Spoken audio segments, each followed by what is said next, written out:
What is going on, guys? Welcome back to another Detroit Lions video. Now in week 3, the Detroit Lions came in with a very solid game plan, and obviously it worked as the defense forced 3 turnovers. Adrian Peterson had a lot of carries and a lot of yards and kept the defense honest. And overall the game plan worked really well and got us our first victory on the season. However, going into week 4 and rewatching the game plan, rewatching that game from Sunday, there were a lot of really clear and obvious weaknesses that game plan had that the Arizona Cardinals were not able to exploit, but the New Orleans Saints absolutely will if they remain flaws in this game plan going into week 4. So in today's video, I wanted to go over the flaws that I saw in the game plan, some of the stuff that we struggled with on Sunday, and talk about how we could fix it before we go into week 4 to make the game plan, to make the chances of the Lions winning this game as efficient and as likely as possible, so that hopefully we can get off to a 2-2 start and hopefully start turning this season around. Now, before we do get into the video and talking about the problems that the Detroit Lions did experience in week 3, if you are new to the channel and are enjoying this Detroit Lions content, consider liking the videos and subscribing to the channel, as it takes only 2 seconds out of your day and helps me push this channel out to more Lions fans such as yourselves. If you could do that, I would be greatly appreciative and help the channel out a lot. But with that being said, let's get into talk about the problems that the Lions experienced in week 3 and how they can be fixed before we take on the New Orleans Saints this weekend.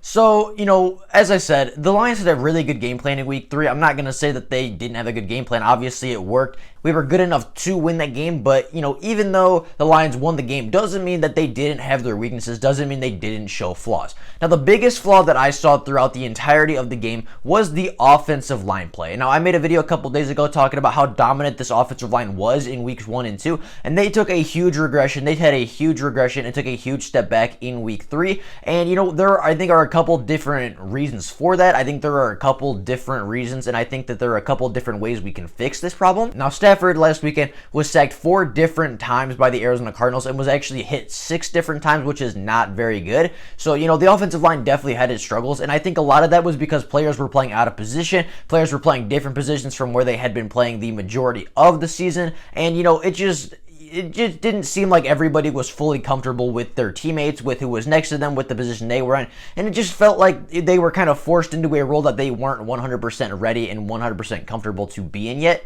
Now, the way I think we fix this is First off, we moved Tyrell Crosby over to left guard. Now, Tyrell Crosby has played left guard for the Detroit Lions before, and, I'm not going to say that he was good at it. He was good enough. He was solid, and I think that, if we moved him over there, we would have a guy over there that's been there before, has a little bit more NFL experience than Jonah Jackson and Halapoulivaati Vaitai in that role. I think we have a guy with more experience, a guy that's played that before, a guy that's comfortable, and I think with that, with comfortability and with the fact that, Frank Ragnow's played with them before, then, that's going to help the offensive line on that side play a little bit better until Joe Dahl is able to return. Then I think we move Jonah Jackson back to that right guard position where he had been playing the first 2 weeks, and he was really good for the Lions. I believe he only allowed 1 pressure or something in the first 2 games and 1 sack. He was playing pretty good in that right guard position, and I think moving a rookie, I think moving Jonah Jackson around, especially as a rookie where he's still trying to find his bearings in the NFL, still trying to, adjust to that NFL physicality, still try to adjust to that NFL speed. I think moving him around is going to slow his development a little bit. Even though I think he played really well at the left guard position, moving him around back and forth is not going to be good for him. So I think we just need to leave him at that right guard position, let him develop, let him, earn that chemistry with Frank Ragnow, let him develop that with the interior offensive line, and, then that's going to help out Frank Ragnow too, because, Frank Ragnow's played with Jonah Jackson in that position before, so, he knows what Jonah Jackson's going to do at this point. Jonah Jackson knows what Frank Ragnow's going to do, and, moving around the guards, I think a big problem last week was Big V was at that right guard position, and Frank Ragnow had ever played with Big V at that right guard, so he wasn't quite sure what was going to happen. And then Big V got beat a couple times, and then Frank Ragnow started to shift over that way, and that allowed a free rusher to come through on one of the sacks on Matthew Stafford. And I just think that unfamiliarity in that offensive line with everybody on that interior just really hurt the Lions. So I think moving Tyrell Crosby back to left guard where he's played, where Frank Ragnow he's played with him before and has that familiarity. Moving Jonah Jackson back to right guard where where he's played before, and Frank Ragnow in the interior of that offensive line knows how he's going to play in that position. And then kicking Big V out to right tackle, where he's played a majority of his NFL career, where he played most of his college career, where he is more familiar, where we did pay him to be. And, I just think that is a better fit for him. That's where he is more comfortable. I think that is where he is going to start playing better. I just think you can't just take a tackle and throw him at right guard and, pretend like that's where he's supposed to be playing. I think with this scenario, moving these guys around, yeah, it's another shift. It might hurt them for a week, but I think that still leaves your 5 best offensive linemen on the field in position that they are more comfortable with, positions that they are, more experienced in. And I think that as a group, that would just help the Lions, because you still have those 5 guys out there that played last week, but you have them in positions where they are more familiar, they are more comfortable playing in. And I think that comfortability is going to help the Lions get back to that really good form that they were in just a few weeks ago. Now, the second thing that I think needs to be fixed before this coming week is I think that, the Detroit Lions need to give Jeff Okudah some help. And they did this a little bit at the end of the game. They did this a little bit once Jeff Okudah got hurt. They gave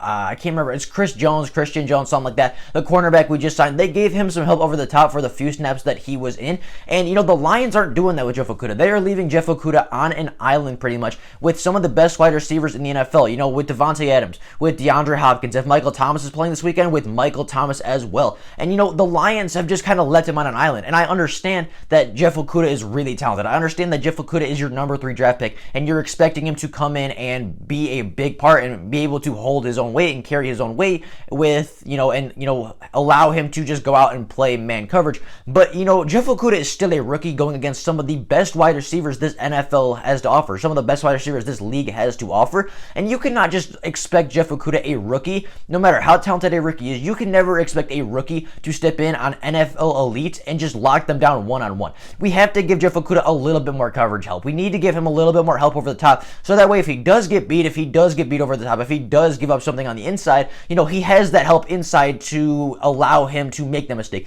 We give Jeff Okudah a little bit of that cushion where he can be physical at the line, he can be aggressive, because if he gets beat by a step, we know you have that safety over the top. Or if he, bites on an outside move and, Michael Thomas is cutting inside on one of his slants like he always does, he has that linebacker in the middle that's going to be able to help him out. And, even if Jeff Okudah makes a mistake, it's not going to be as easy to capitalize on it as if, he's in single coverage, we look that way first, Jeff Okudah made a mistake, Jeff Okudah had a misstep, and all of a sudden it's a big play down the field. I just think that, giving the rookie a little bit more help, because Amani, in my opinion, doesn't need the help. Amani's not being targeted. Amani's low-key being a lockdown cornerback out there, and nobody's talking about it because he just doesn't get tested that much.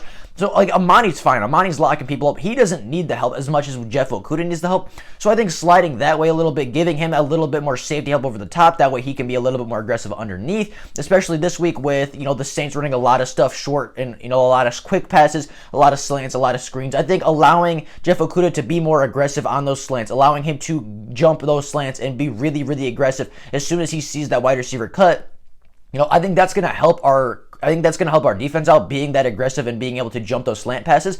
But, in order to do that, we have to have safeties in the back, and we have to give our cornerbacks help, because if they jump that slant and it's a double move, then all of a sudden the cornerback is beat, and if it's single coverage, then it's a touchdown. But if we give safety help, if we give that safety help and we allow our cornerbacks to be aggressive and jump those quick slants, that's going to allow our defense to key off on the ball. That's going to allow us to force more turnovers, and that is going to allow us to, get our offense back on the field, get our defense off the field, and allow us to go score points and win a football game.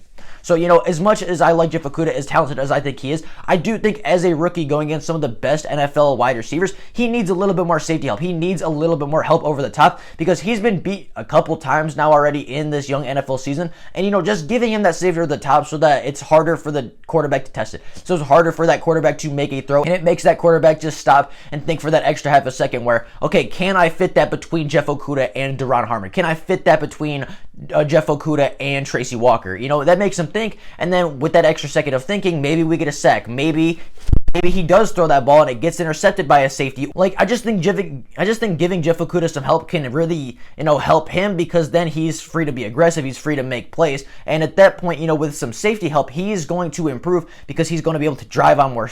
He's going to be able to drive on more things. He's going to be able to be more aggressive. He's going to be able to build that confidence, make some plays, and he's just going to be able to develop better, and he's going to be able to adjust better, and he's going to look better if he has a little bit more help, and if he is not just left on an island with Michael Thomas for 60 minutes. Now, the last thing that I think the Detroit Lions need to work on from week 3 is they need to get more pressure. Now, I know last week we got pressure. We talked about it yesterday a little bit where, the pressure forced at least 2 of the turnovers. The pressure forced the Duron Harmon interception. It forced the Jeff Okudah interception, and it looked pretty good at times during week 3. However, it still wasn't good enough, as Romeo Okwara was really the only player getting home to the quarterback. He had 1 sack, should have had 2 for a safety in the end zone. That would have been a huge help to this Lions team. But Romeo Okwara cannot be the only player getting pressure. Romeo Okwara cannot be the only player getting sacks. And I think Trey Flowers was injured a little bit. I think that we had some injuries on the defensive line where they, might not have been able to put their best guys out there all the time. But, at that point, if your front 4 aren't getting pressure, if your front 4 is not forcing the quarterback to make mistakes, if your front 4 isn't pressuring the quarterback, then you got to start blitzing. That's when you put Jared Davis in the game and you let him blitz, Jared Davis is a fantastic blitzer. Let him go get the quarterback. You put Jamie Collins out there, you let him go get the quarterback. You blitz him from that jack roll. Put Julian Okwara in at that jack roll instead of Chris Jones and let Julian Okwara go try to make a play.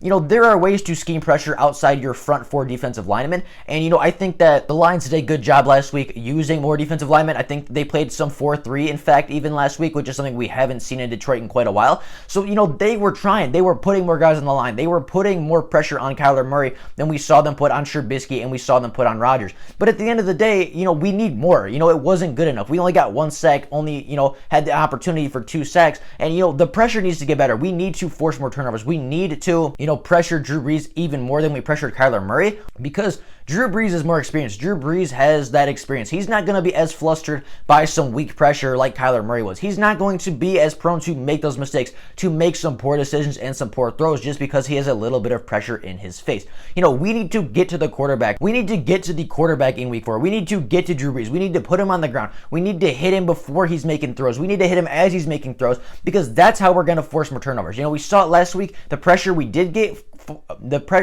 get caused turnovers, and that was great to see, but we need more of it. We need more pressure. We need to hit Drew Brees. We need to put him on the ground. We need to, make him think that much faster. We need him, as he's in the huddle, as he's grabbing the snap, make him think like, okay, I need to get rid of this ball a little faster than I normally would, because this Detroit Lions pressure is getting right through. Because this Detroit Lions pressure is getting to me, then I need to get rid of the ball a little bit faster, and that's what leads to interceptions. That's what leads to turnovers, and that's what's leading to us winning football games. Now, I do definitely think the Lions have a great chance in this game. I know this video was kind of negative and it was critiquing some of the things, but these were not super important details. These were not finite details, but these were, pretty minimal. An offensive line with brand new starters struggling is expected, and even if they don't change, I expect them to, play better next week regardless, even if nothing changes, because they're going to have more familiarity and they're going to be more familiar with each other and how each other play. So, no matter what happens, I think just an extra week of practice is going to help that offensive line. Jeff Okudah, as many yards and catches as he's given up, he still came up with an interception last week, still made some really key plays in that game. So, Jeff Okudah is going to always fight, even if you leave him on an island. Jeff Okudah is still going to fight. He's still going to scratch. He's still going to claw at that wide receiver, and he's going to give it everything he has. And, he's going to come up with some plays of his own eventually anyway. But, and then obviously the pressure, it was good enough last week. I still think that even if we get a similar amount of pressure, we can still force a turnover or two. We can still, speed Drew Brees' thinking process up by that, like half a second. But, these things are finite. These things are minimal details that, were the problems I saw on the field last week. And if they could fix it, if they can fix these 3 major things that I found as a flaw in the game, for the Lions, that's when they can really take the next step. That's when the defense can truly dominate. That's when the offense can truly bleed the clock. That's when, we can really get into playing really, really good football and start winning football games against some really, really talented football teams. Now, with all that being said, that is all I got for you guys today. Hope you guys enjoyed the video and have an absolutely fantastic rest of your day. If there is Lions news before tomorrow, then I will obviously make a video letting everybody know. But if there is no Lions news, then I will see you all tomorrow with more Detroit Lions content. If there is no Detroit Lions news before tomorrow, then I will see you all tomorrow with more Lions content. But until then, that is all I got for you guys today. Hope you guys enjoyed the video, and I will see you all tomorrow with more Lions content. Bye, guys.